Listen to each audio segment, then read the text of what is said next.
Hello hi welcome नमस्ते, मेरा नाम ऋतिक और आज हम फिर से बात करने वाले हैं एक और इंटरेस्टिंग कंसेप्ट के ऊपर। तो ये वीडियो सेमेस्टर फर्स्ट के उन बच्चों के लिए मोस्ट इंपोर्टेंट होने वाली है जिनके पास सब्जेक्ट है इंट्रोडक्टरी स्टैटिस्टिक्स फॉर इकोनॉमिक्स। तो चलिए शुरू करते हैं आज की वीडियो को और आज हम फिर से बात करेंगे लेसन नंबर 3 के एक और मोस्ट इंपोर्टेंट कंसेप्ट के ऊपर।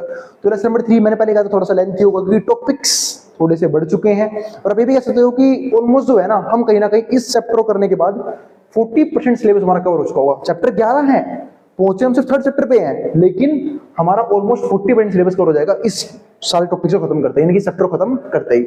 और इस कंप्लीट सीरीज के नोट्स भी ऑलरेडी प्रिपेयर हो चुके हैं। जब बच्चों को नोट्स परचेज करने हैं with important question answer PDF, वो इस नंबर पे जाए 9667836336 यहाँ पे व्हाट्सएप करके ले सकते हैं। अब हम चालू करते हैं आज का कंसेप्ट। जो हमारा आज का कंसेप्ट है वो है मेजर्स ऑफ वेरिएबिलिटी। अब पहले समझते हैं वेरिएबिलिटी का मतलब क्या होता है। वैसे तो मैंने वेरिएबिलिटी आपको इंट्रो में समझाया था, लेकिन आज की वीडियो में डीप में इसको समझेंगे, ठीक है। तो वेरिएबिलिटी का सिंपल सा मतलब क्या होता है कि जब हम किसी भी दो डाटा को कंपेयर करते हैं, है ना, तो हो सकता है उनका मीन सेम हो सकता है उनका मीडियन सेम हो सकता है उनका मोड सेम हो, यानी कि हम सेंट्रल टेंडेंसी पे फोकस रखते हैं वो हमारा सेम हो, लेकिन वो कितना डिफरेंट है या फिर कितने अलग अलग चीजों से वो क्या बोलते हैं उसे, कि मतलब उनकी वैल्यू जो है कितना अलग अकर कर रही है, मतलब उनका मेन पॉइंट से उनका डिस्टेंस कितना है बाकी वैल्यूज का, उसी चीज को यहाँ पे वेरिएबिलिटी बोल के चलते हैं। मतलब सपोज करो किसी डाटा का मीन 45 है, मैंने ऐसे कुछ क्वेश्चन करवाए थे, ठीक है, जिनका मीन कुछ हो रहा था, लेकिन उनके बाकी ऑब्जर्वेशन है उनकी वैल्यू उनसे काफी दूर दूर अकर कर रही थी, ठीक है, इसी को हम यहाँ पे वेरिएबिलिटी बोल के चलते हैं। मैंने इसमें अपने जैसे एग्जांपल दिया भी था एक, जैसे हम एक और पढ़ेंगे यहाँ पे, एक और एग्जांपल मैं दूंगा, एक मैं खुद से दे देता हूँ। हमने एक एग्जांपल डिस्कस किया था जिसमें मैंने आपको एग्जांपल दिया था कि जैसे फॉर एग्जांपल दो प्लेयर्स हैं, एक क्रिस गेल है एक विराट कोहली है ना, हम दोनों का एग्जांपल ले लेते हैं। अब अगर हम विराट कोहली सर की बात करें तो वो उन्होंने मान चलो उन्होंने रन बनाने शुरू कर दिए, वो कभी ओपनिंग में आए तो वो टिक के खेलते हैं, है ना। टिक्की खेलने का मतलब क्या है कि वो आराम से पहले एक दो रन बनाएंगे, फिर लॉन्ग टर्म तक, फिर जब लगेगा अब रिस्क लेना है तो वो छक्के चौके मारना शुरू कर देंगे, है ना, क्योंकि हम लड़के हैं, हम दीवाने होते हैं बैट बॉल देखने के भी और खेलने के भी, ठीक है। तो उसमें हमें ये चीज पसंद आई। लेकिन अगर हम बात करते हैं क्रिस गेल की, वो साहब क्या थे कि भाई अगर रन मारने लग गए तो भाई बिल्कुल ही अंधाधुंध पूरी टीम अकेली जिता देंगे 200 रन 250 रन मार के, है ना, खड़े खड़े छक्के लग रहे हैं। लेकिन अगर आउट हो गए, नहीं टिक पाए तो बोल आउट हो जाएंगे।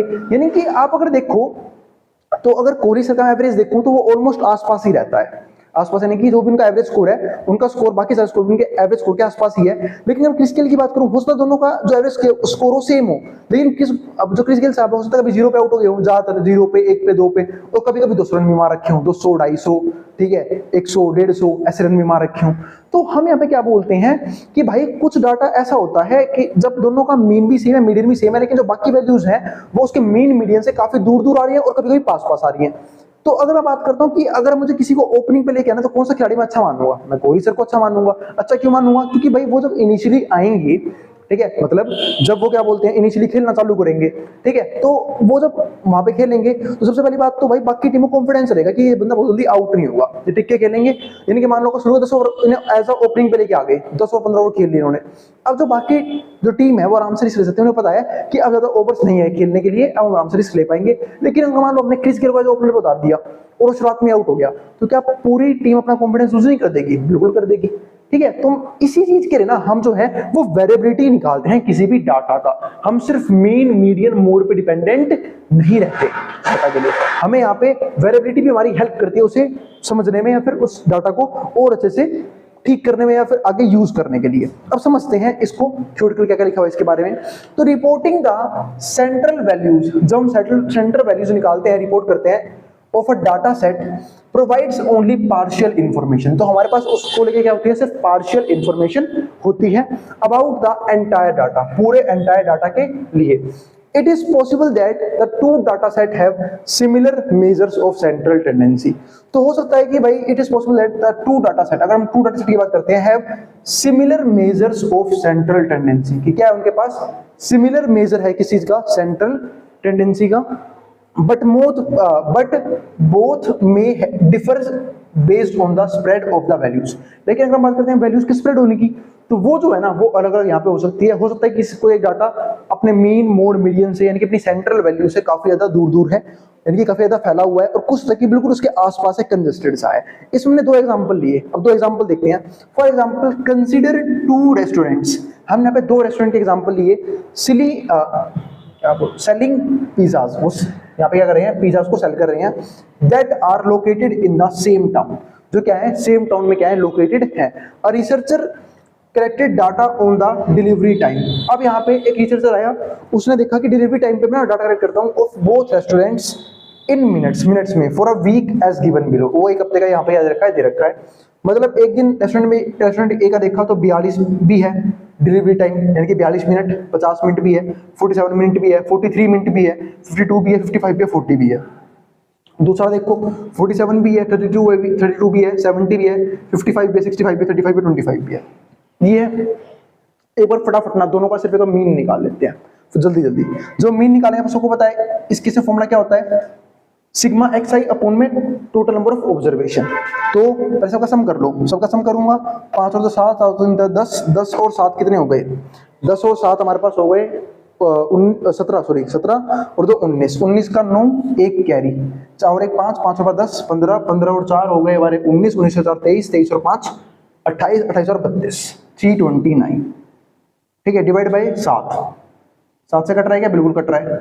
7 4 जा 28, 4 रह गया, 7 7 49, 47 आया। अगर एक 47 आएगा फिर भी चेक कर लेता हूँ आपकी तसल्ली के लिए। ठीक है, 5 और 5 10, 10 और 5 15, 15 और 5 20, 20 और 2 22, 22 और 29, 29 का 9 आ गया है, 2 कैरी, 2 और 2 4, 4 और 3 7, 7 और 6 13, 13 और 5 18, 18 और 7 25, 25 और 3 28, 28 और 32 329 वही आया ना सम। और डिवाइड बाई 7, 7 ऑब्जर्वेशन है, 1 2 3 4 5 6 7, इसे काट लो, वही आएगा सेम 47 है ना। तुमने मीन निकाला, क्या दोनों का मीन सेम आया, बिल्कुल सेम आया। अब मैंने ना देखा कि 47 को देखो आप, अगर आप थोड़ा सा इस डाटा को देखो तो इस डाटा में जो वैल्यूज हैं या फिर जो डिलीवरी टाइम लग रहा है वो ऑलमोस्ट 47 के आसपास ही है, ज्यादातर सब 47 करीब है। लेकिन वहीं पे इस डाटा को देखो थोड़ा सा एक बार आप, 47 से कुछ देखो कितना कितना दूर है, चलो तो बिल्कुल सेम है 47 की। ये देखो 70 भी आ रखा है बीच में, ये देखो 25 भी आ रखा है बीच में। इसका मतलब आप एक सिंपल सी बात पूछता हूँ कि आप किस रेस्टोरेंट से खाना मंगाना पसंद करोगे, ए से या बी से? आप बोलोगे ए से। क्यों? क्योंकि ए का एक एक्यूरेट टाइम होता है अप्रोक्स कि वो इतने टाइम में डिलीवर कर देगा। बी के पास से मंगवाया, भाई बी के पास से खाना मंगवा लिया, हमने ऑर्डर कर दिया, अब पता लग रहा है खाना आ रहा है कब, जब हमारी भूख भी खत्म हो चुकी है, हम परेशान हो चुके हैं, पता लगे ऑर्डर किया 2 घंटे पहले, खाना आ रहा 2 घंटे बाद। ठीक है, लेकिन ए ने अपना एक फिक्स टाइम रखा हुआ है कि हम अप्रोक्स इस टाइम तक आपको डिलीवर कर देंगे, तो वो 2-3 मिनट ऊपर नीचे डिलीवर कर देता है। तो मैं तो भाई ए से प्रेफर करूंगा खाना मंगवाना, क्योंकि बी से पता लग रहा है यार हम खाना ऑर्डर कब करते हैं, जब ऐसा लगता है कि हम बना नहीं पाएंगे, ठीक है, या फिर बनाना नहीं आता है और हमें तुरंत भूख लगी है, भाई 40-30 मिनट में खाना आ जाएगा, ठीक है, तो हम फ्रेश वगैरह हो जाते हैं तो अपना खाना खा लिया। लेकिन यहाँ पे दिक्कत क्या है, यहाँ पे कुछ टाइम का फिक्स है ही नहीं, तो इसलिए हम जो है ना हमेशा मीन पे रिलाई नहीं कर सकते। मीन देखो दोनों को ही सेम है, मीन में कोई दिक्कत नहीं है दोनों की, आप उसका मीडियन निकालो, मीडियन भी सेम आएगा। लेकिन दिक्कत किस चीज में है, दिक्कत इस चीज में है कि सेंट्रल वैल्यूज दोनों की सेम है, लेकिन जो वेरिएबिलिटी है वो काफी डिफरेंट है दोनों की। जब मैंने इसे दिखाया डॉट प्लॉट पे, देखो डॉट प्लॉट पे जब रेस्टोरेंट ए को दिखाया, जो कितने करीब है वो जो है इतने ज्यादा करीब है ना। जो डॉट प्लॉट पे देखो आप रेस्टोरेंट को देखते हो तो इतना ज्यादा करीब है ये ठीक है। और अगर मैं रेस्टोरेंट बी की बात करता हूं तो ये देखो ये कितने फैले हुए इनका टाइम, मतलब इनका डिलीवरी टाइम कितना फैला हुआ है कि कभी टाइम पे आता है, कभी बहुत लेट हो गए, कभी बहुत जल्दी पहुंचा दिया, कोई भी फिक्स टाइम नहीं है। ठीक है, तो ये देखा हमने दो रोड यहाँ पे देखो बिल्कुल इसको बोलते हैं यहाँ पे जो स्प्रेडनेस है वो बिल्कुल कम है, यहाँ पे पूरे फैले पड़े हैं, ये स्प्रेड हो चुके हैं पूरे के पूरे। तो अब यहाँ पे हम एक चीज और समझते हैं, range and inter quartile range, दो चीजें हैं। पहले समझते हैं रेंज का मतलब क्या होता है। रेंज का नया समझ तरीका पता है क्या है, हाईएस्ट वैल्यू माइनस में लोवेस्ट वैल्यू, यानी कि हमारा डाटा किन किन नंबरों के बीच में है उसको हम यहाँ पे रेंज बोल के चलते हैं।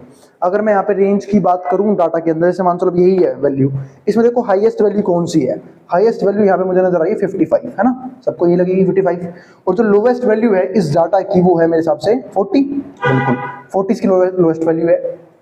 तो मैं पूछूं कि भाई रेस्टोरेंट ए का रेंज कितना है, तो क्या बोलोगे 55 माइनस 40 15 मिनट का। लेकिन मैं नीचे देखो इसका देखोगे, अगर आप देखोगे तो इसकी वैल्यू 70 है, उसमें स्मॉल वैल्यू कितनी है 25 है, 70 में से 25 गए, यहाँ पे रेंज कितना आएगा हमारे पास, यहाँ पे कितना आएगा भाई 45, तो 45 आएगा रेंज। यहाँ पे रेंज सिर्फ 15 मिनट की है, यहाँ पे रेंज कितनी है 45, यानी कि यहाँ पे सारी वैल्यूज ऑलमोस्ट 15 मिनट की सिमटी हुई है, यहाँ पे 45 मिनट का डिफरेंस भी क्रिएट हो रहा है। इस बात का मतलब क्या है कि कहीं ना कहीं जो है ना इस चीज में थोड़ी सी दिक्कत है, यहाँ पे स्प्रेड जो है वो डाटा बहुत ज्यादा हो रखा है ना, वो चीज है। तो चलो अब आगे देखते हैं। तो अब समझते हैं, तो मैंने आपको रेंज समझा दिया, अब समझते हैं इंटरक्वार्टाइल रेंज को भी। चलो पढ़ना शुरू करते हैं। तो range is the most straightforward measure. तो रेंज हमारे पास क्या है? मोस्ट स्ट्रेट फॉरवर्ड मेजर है ऑफ वेरिएबिलिटी। किस चीज को लेके? वेरिएबिलिटी को लेके। It is simply the difference between largest and smallest value in a data set. ये बता चुका हूं मैं, ये जो डिफरेंस है वो डिफरेंस किसके बीच में है? लार्जेस्ट वैल्यू के बीच में और स्मॉलेस्ट वैल्यू के बीच में किसी भी डाटा सेट के अंदर। यानी कि रेंज का फॉर्मूला क्या होगा? H minus L. H यानी कि हाईएस्ट वैल्यू, L यानी कि लोवेस्ट वैल्यू। अब देखते हैं एप्लीकेशन ऑफ रेंज की रेंज को हम अप्लाई कहां पे कर सकते हैं। तो वो अगर मैं देखूं तो concept of range is extensively used in statistical quality control. एक तो स्टैटिस्टिक्स की क्वालिटी कंट्रोल करने के लिए हमारी हेल्प करता है। Range is helpful in studying the variation of prices. यही नहीं, अगर कभी भी प्राइस में वेरिएशन आ जाए, अब बातें प्राइस में किसके हो सकते हैं? शेयर के, है ना। शेयर मार्केट की हम बात करते हैं तो शेयर मार्केट में क्या हो गया? हम इक्विटी मार्केट की बात करते हैं जहां पे शेयर्स जो है वो बाय सेल किए जाते हैं, ठीक है। तो उसके प्राइसेस में जो वेरिएशंस आ रही हैं उसको मेजर कर सकते हैं, ठीक है। डिबेंचर्स के प्राइस में कितना डिफरेंस आ रहा है according to and other commodities, और दूसरी जो कमोडिटीज हैं उनके प्राइस में क्या चीज आ रहा है? टाइम के हिसाब से, ठीक है। Very sensitive to the price, क्योंकि सब जो है प्राइस को लेकर काफी सेंसिटिव होते हैं। Sensitive ranges from one period to another. इसका मतलब किसी भी प्राइस में, चाहे वो हमारे शेयर्स के प्राइस हों, डिवेंचर के प्राइस हों, बॉन्ड्स के प्राइस हों, उनमें जो जो चेंजेस आ रहे हैं डिफरेंट टाइम पीरियड के बीच में, वो भी हम रेंज की हेल्प से यहाँ पे निकाल सकते हैं। ये सब क्या हो गया? Application of range. स्टैट्स में तो हम यूज करते हैं क्योंकि हम स्टैट्स ही पढ़ रहे हैं, और स्टैट्स में कंसेप्ट किसका है? रेंज का कंसेप्ट है। वहां तो मैंने रेंज पढ़ ही लिया। अब समझते हैं एक और चीज, फॉर मेट्रोलॉजिकल डिपार्टमेंट। अभी ये ये कौन सा डिपार्टमेंट होता है ना? हमने पुलिस डिपार्टमेंट सुना है, ट्रैफिक पुलिस डिपार्टमेंट सुना है, ठीक है। अब ये मेट्रोलॉजिकल डिपार्टमेंट कौन सा है भाई? ये वर्ड थोड़ा सा भारी पड़ा हुआ है ना, मेट्रोलॉजिकल। मैं जिनकी थोड़ी इंग्लिश खराब उनको समझा देता हूँ भाई। मेट्रोलॉजिकल का यहाँ पे मतलब क्या है कि वो डिपार्टमेंट जिनका काम क्या होता है, जो वेदर है उसको फोरकास्ट करना, यानी कि कब बारिश होगी कब नहीं होगी। देखते ना गूगल पे कि पता नहीं कब की बारिश दिखा रखी, कब की नहीं दिखा रखी, कब बारिश होने के कितने % चांसेस हैं, है ना। आजकल जो है लोग कहीं भी निकलने से पहले वेदर रिपोर्ट जरूर चेक करते हैं, ठीक है। तो मेट्रोलॉजिकल जो डिपार्टमेंट है ना, उसका काम होता है, ठीक है, वेदर रिपोर्ट बताना, ठीक है। तो रेंज जो है ना, तो range is a good indicator for weather forecast. तो जो रेंज है ना, वो जो है कहीं ना कहीं अच्छा इंडिकेटर है वेदर को फोरकास्ट करने का, यानी कि वेदर को दिखाने का, ठीक है, कि भाई फ्यूचर में वेदर कैसा होने वाला है, बारिश होने वाली है, ठीक है, बर्फ गिरने वाली है, या फिर तूफान आने वाला है, जो भी आने वाला है वो सब जो है वो वेदर फोरकास्ट में पता लग जाएगा। अब आता है अगली चीज, relative measure corresponding to range. अब एक कंसेप्ट है relative measure corresponding to range called coefficient of range. अब एक रिलेटिव मेजर होता है, उसको यहाँ पे क्या बोलते हैं? कोफिशिएंट ऑफ रेंज बोलते हैं। कोफिशिएंट ऑफ रेंज का फॉर्मूला क्या होता है? H माइनस एल अपॉन में H plus L. H minus L यानी कि highest minus lowest value, H plus L यानी कि हाईएस्ट प्लस लोवेस्ट वैल्यू। इस तरीके से हम क्या निकालते हैं? कोफिशिएंट ऑफ रेंज निकाल के चलते हैं। अब बढ़ते हैं आगे। अब जो हमारा टॉपिक है उसमें ये डिस्कस करेंगे कि भाई रेंज का भी आपने बता लिया, हमने तारीफ भी बहुत करी रेंज की, लिमिटेशंस की बात भी कर लेते हैं कि भाई रेंज के नुकसान क्या है। तो एक तो मैंने इसमें तारीफ ही लिख दी इसकी कि range is easy to understand and compute. Range आप तुरंत समझ गए थे ना, है ना, दिक्कत नहीं समझने में, ठीक है, कि भाई हाईएस्ट माइनस लोएस्ट वैल्यू कर लो, आपका रेंज आ जाएगा। तो रेंज जो है ना वो बहुत ही इजी होता है अंडरस्टैंड करने के लिए भी और कंप्यूट यानी कि सोल्व करने के लिए भी। Usage of this measure is limited. जो यूसेज है ना इसकी वो क्या है? लिमिटेड है, ठीक है, since it takes into consideration only the extreme data points. तो मैं क्या देखा कि भाई इसके अंदर सिर्फ एक्सट्रीम पॉइंट का यूज होता है, इसलिए जो रेंज है ना वो भी इतना इफेक्टिव मेथड नहीं है, एक अच्छा मेथड नहीं है पूरे डाटा को दिखाने के लिए। तो extreme data points and other observations in data are simply ignore. क्यों? क्योंकि मैंने किस डाटा को यूज किया? जब मैंने इसका रेंज निकाला था मैंने सिर्फ एक 55 यूज किया, एक 40 यूज किया। जब मैंने इसका डाटा निकाला 70 यूज किया, 25 यूज किया। तो मैं ये बात तो कह सकता हूँ ना कि भाई कहीं ना कहीं दिक्कतें हो रही हैं, मतलब बाकी जो पॉइंट्स हैं उनकी कोई वैल्यू ही नहीं है रेंज निकालने के लिए, तो वो सब इग्नोर किए जाते हैं। इसलिए जो है ना वो कहीं ना कहीं रेंज जो है वो इतना अच्छा मेथड भी यहाँ पे नहीं माना जाता। So range can affected by extreme values, क्योंकि रेंज जो है ना can affected by extreme values, वो सिर्फ एक्सट्रीम वैल्यूज की वजह से अफेक्ट होगा। Moreover as the size of the data set increases. अगर मान लो डाटा का साइज जो बहुत बड़ा है, यानी कि जहां पे बहुत सारे नंबर ऑफ ऑब्जर्वेशन है और हम सिर्फ 2 ऑब्जर्वेशन के बेस पे बता दे रहे हैं कि डाटा किस प्रकार का है, क्योंकि रेंज निकालने के लिए तो चाहे डाटा कितना ही बड़ा हो सिर्फ 2 वैल्यूज चाहिए। एक सबसे बड़ी वैल्यू जिसको बोलते हैं हाईएस्ट, ऑब्जर्वेशन, एक से भी छोटी वैल्यू जिसको हम क्या बोलते हैं लोएस्ट ऑब्जर्वेशन, और 2 के बेस तुम डाटा का जो रेंज है वो बता देंगे। तो इसलिए जो है ना इसका रेलिवेंस और ज्यादा कम होता चला जाता है। तो moreover as the size of data set increases range loses its relevance. तो जो रेंज का रेलिवेंस है वो कम होता चला जाता है as a measure of variability, as a measure of variability, यानी कि वेरिएबिलिटी के मेजर के हिसाब से। अब समझते हैं अगला पॉइंट, इंटर क्वार्टाइल रेंज। अगर हम बात करते हैं इंटर क्वार्टाइल रेंज की, तो यहाँ पे क्वार्टाइल की हेल्प लगेगी।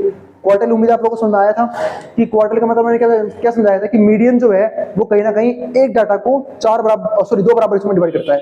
क्वार्टर का काम क्या होता है, 4 बराबर हिस्सों में डिवाइड करना, है ना। तो बेटर मेजर ऑफ वेरिएबिलिटी, तो इंटर क्वार्टाइल रेंज जो है ना वो बेटर मेजर है किसका, वेरिएबिलिटी का। Here instead of talking the difference, तो यहाँ पे हम सिर्फ डिफरेंस की बात नहीं करते एक्सट्रीम ऑब्जर्वेशंस के बीच में और बाकी ऑब्जर्वेशन मतलब एक्सट्रीम ऑब्जर्वेशंस के बीच में। यानी कि जब हमने बात करी थी हमने एक चीज समझी थी कि जो हमारा क्या बोलते हैं उसे रेंज है, तो उसमें सिर्फ एक्सट्रीम ऑब्जर्वेशंस के एक्शन वो निकाल लेते हैं, रेंज निकाल लेते हैं, लेकिन यहाँ पे ऐसा नहीं होता, ठीक है। तो we take the difference between upper quartile, तो यहाँ पे हम डिफरेंस लेते हैं किसके बीच में, अपर क्वार्टाइल के बीच में एंड लोअर क्वार्टाइल के बीच में। It is calculated as Q3 minus Q1, क्योंकि हम इसको निकालते हैं Q3 माइनस Q1 की हेल्प से, तो इसलिए इसको बेटर माना जाता है एज कंपेयर टू रेंज। अगर एक this is better measure than range, तो इसलिए मैंने यहाँ पे लिख भी दिया है कि वो बेटर मेजर है किससे, रेंज से, since it takes into account only the 50% of observation. लेकिन ये भी सिर्फ और सिर्फ यानी कि मात्र और मात्र सिर्फ 50% ऑब्जर्वेशन ही सोल्व करता है। अब देखो इस निकम्मे को, किसको, रेंज को, है ना, ये सिर्फ 2 वैल्यू लेता है, चाहे डाटा सेट कितना ही बड़ा हो, चाहे एक डाटा में 40 ऑब्जर्वेशन है, 50 ऑब्जर्वेशन है, 500 ऑब्जर्वेशन है, ये मात्र 2 वैल्यू लेगा, एक हाईएस्ट एक लोएस्ट, लेकिन ये फिर भी जो है कहीं ना कहीं 50% ऑब्जर्वेशन के बेस पे निकाली जाती है। And the extreme observations do not affective measure, और जो बाकी मतलब जिसको हम बोलते हैं ना कि एक्सट्रीम ऑब्जर्वेशन, इनकी इतनी इंपॉर्टेंस बचती नहीं है इस केस में। लेकिन रेंज के केस में सारी जो चीजें थी किस पर टिकी हुई थी, एक्सट्रीम पॉइंट्स के ऊपर ही टिकी हुई थी। आई बात समझ में? तो उम्मीद आपको यहाँ तक का टॉपिक क्लियर हो गया है, ठीक है। हमने बात कर ली है अब तक की वीडियो में, आपको याद दिला दूं, मीन डिस्कस कर लिया, मीडियन कर लिया, मोड कर लिया, सारे क्वेश्चन भी करवा दिए। इसके अलावा जो और मेजर्स थे, क्वार्टाइल, डेकाइल, परसेंटाइल, सब डिस्कस कर लिया।